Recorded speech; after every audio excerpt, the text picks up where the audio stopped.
How lucky I am to have a man who is willing to sacrifice and endure everything just to prove his love for me.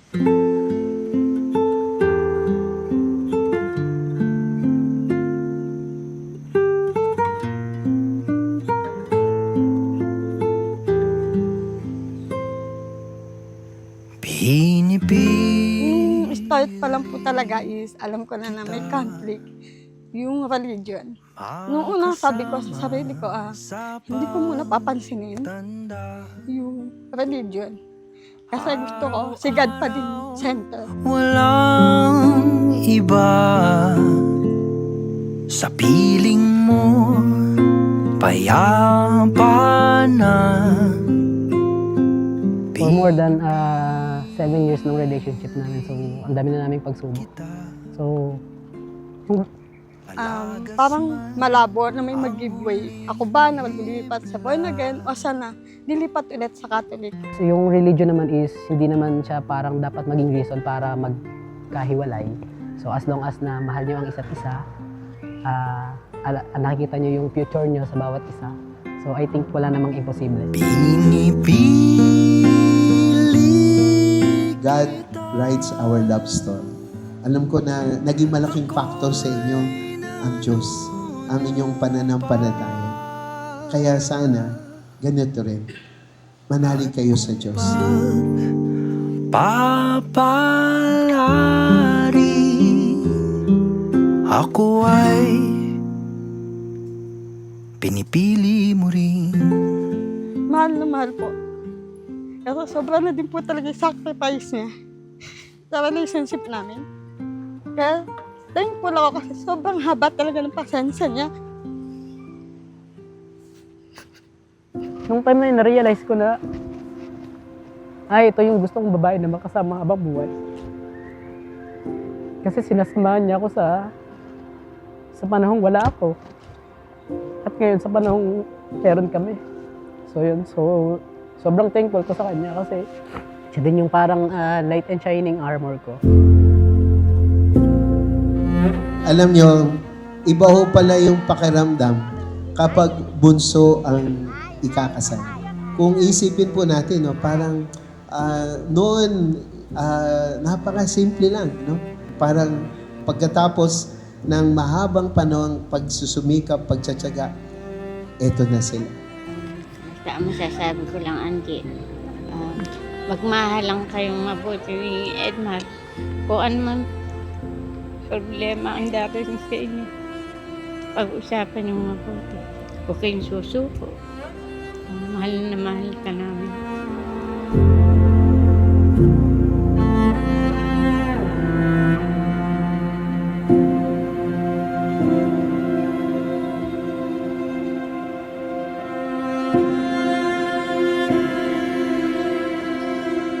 Mahirap yung paghahanda sa kasal. Pero Angie at Edmar, mahirap yung pag-aasawa. Gaya ng pag-ibig mo sa iyong sarili. Edmar at Angie, bilang mag-asawa, ito ang kailangan niyong gawin. Mahalin niyo ang Diyos. Una sa lahat. Buong buo, una sa lahat. Hi, mahal. It's been 7 years when we start our journey. Sinong mag-aakala na yung dating nakatambay lang sa tindahan ng buko juice at may dumaan na isang lalaki ay ngayon magkasama ng haharap sa altar.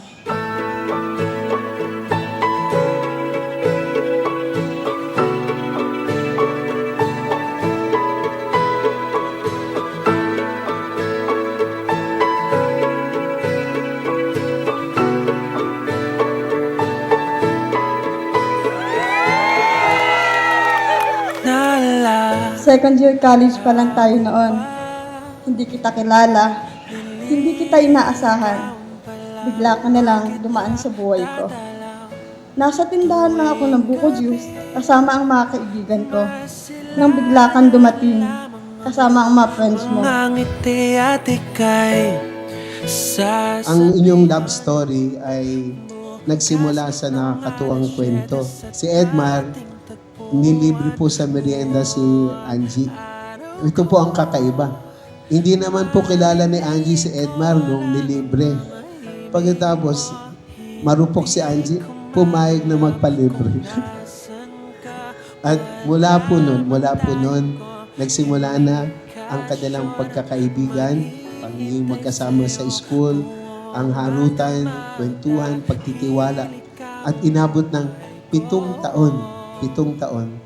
At ngayon, naririto na kayo. Inakala mo ng pag-ibig ko'y magbabago, itagam mo sa bato. Dumaan man ang maraming Pasko kahit na Mahal, today marks the beginning of our forever.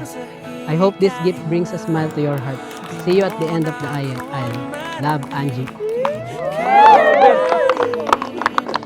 Ito na ang mahiwagang ba? buhay ko.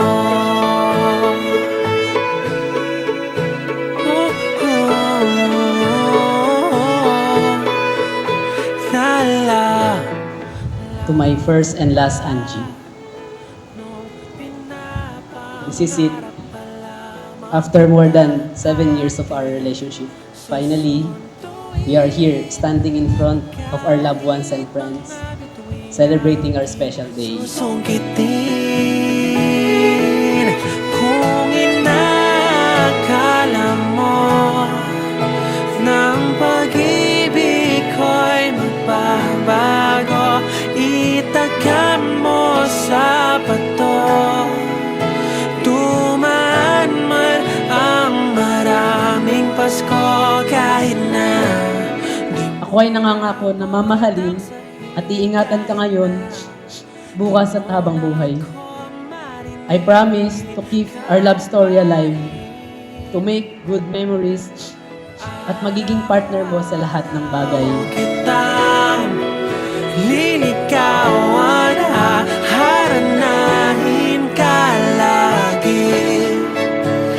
Kitang liligawan, haranahin ka lagi. Pangako na hindi mo na mararamdaman ang nag-iisa at walang karamay sa buhay. I will be your lifetime light and shining arm, mahal, and number 1 supporter ng lahat ng mga pangarap natin sa buhay. My heart and my soul, all of me belongs to you.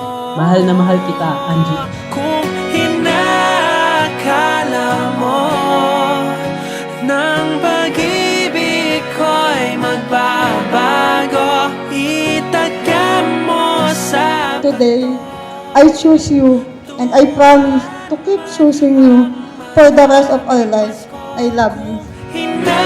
hinakala mo ng pag-ibig ko'y magbabago, itagam mo sa bato.